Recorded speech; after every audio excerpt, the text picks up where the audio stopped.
বাংলাদেশে শেখ হাসিনা সরকারের পতন ঘিরে উঠে এসেছে চাঞ্চল্যকর তথ্য। ভারতীয় গণমাধ্যম আজ তক বাংলার রিপোর্টে বলা হয়েছে, গত আগস্ট মাসে যখন শেখ হাসিনা সরকারের পতন ঘটে তার ঠিক এক সপ্তাহ আগে বাংলাদেশের গোয়েন্দা সংস্থার পক্ষ থেকে কিছু গুরুত্বপূর্ণ তথ্য সংগ্রহ করা হয়। এই রিপোর্টে উঠে এসেছে যে শেখ হাসিনা সরকারের পতনে বাংলাদেশের ভিতরে এবং বাইরে নানা শক্তি জড়িত ছিল। গোয়েন্দা সূত্রে জানা গেছে, সেই সময় বিএনপি, জামাত, কিছু ব্যবসায়ী এবং সাংবাদিকদের পাশাপাশি আওয়ামী লীগের কিছু নেতা ও মন্ত্রীও চক্রান্তের অংশ ছিলেন। বিশেষ করে সাবেক আইনমন্ত্রী আনিসুল হক, বাংলাদেশ ছাত্রলীগের সভাপতি সাদ্দাম হোসেন এবং সাবেক তথ্য ও যোগাযোগ প্রযুক্তি মন্ত্রী জুনায়েদ আহমেদ পলকের নাম এই তালিকায় এসেছে। গোয়েন্দা রিপোর্টে বিশেষ করে আন্দোলন চলাকালে তাদের সন্দেহজনক ভূমিকা নিয়ে প্রশ্ন উঠেছে, যে কারণে বাংলাদেশের রাজনৈতিক পরিস্থিতি আরও জটিল হয়ে ওঠে।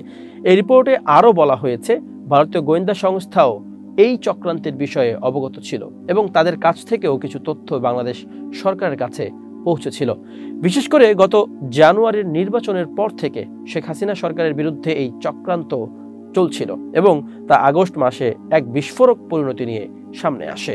এখনো পর্যন্ত শেখ হাসিনা সরকারের পতন এবং এর সাথে সংশ্লিষ্ট চক্রান্তের বিষয়টি পুরোপুরি পরিষ্কার হয়নি। তবে যে সমস্ত তথ্য এবং যোগাযোগ বেরিয়ে এসেছে তা আরও বেশ কিছু প্রশ্নের সৃষ্টি করেছে।